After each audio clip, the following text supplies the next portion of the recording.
Well, trying something new today. Better call Saul.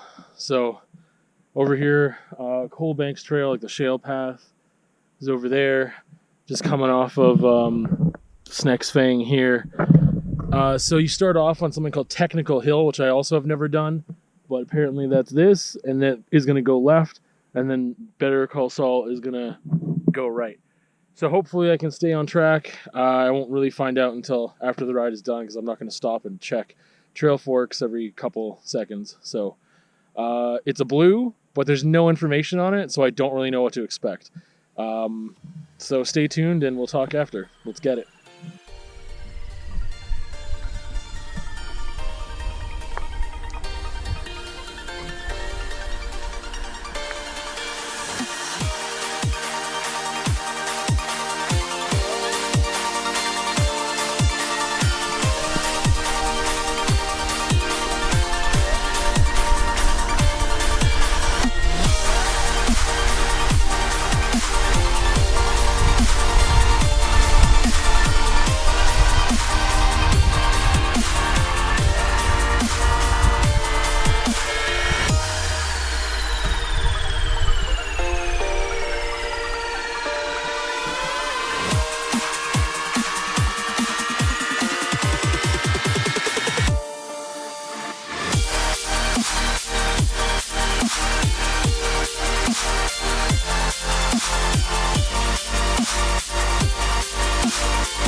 Well, let's talk about that real quick. So that was Better Call Saul. I've never done that before. It starts off on that technical hill I've never done, and I didn't really do it this time. I just kind of had to do the very beginning of it to get to Better Call Saul. Off of Sneck's Fang. Again, Coalbanks Trail, the shale path, to climb back up to like Tudor area, and Scenic Drive South is right over there.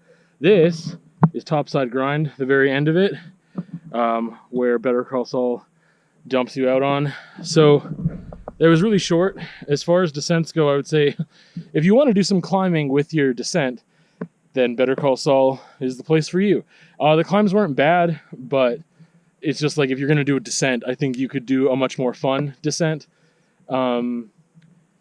Yeah, I mean, even if you wanted to get down to this very same area, you got Green Goglin and Camelback as well over there.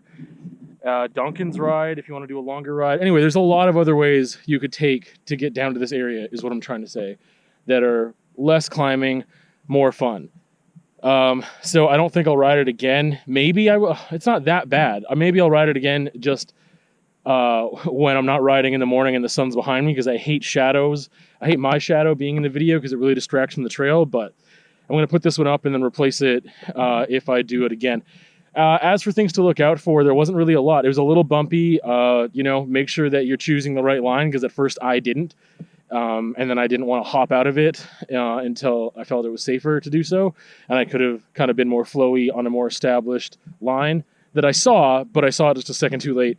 So yeah, it's a little rocky, it's a little bumpy. At the very end here, there's like some bigger rocks, but they're embedded in there. So just keeping an eye out for that.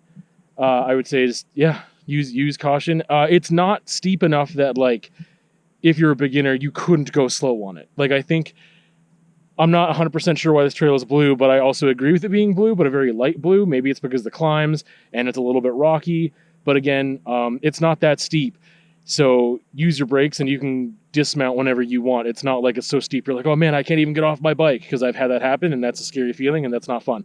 But yeah, if you are a beginner and you've done some green trails, this isn't a bad blue, especially if you can handle the climbs or you just want to walk up it for a couple times. But again, there's better descents. So anyway, see you another time for another raw ride.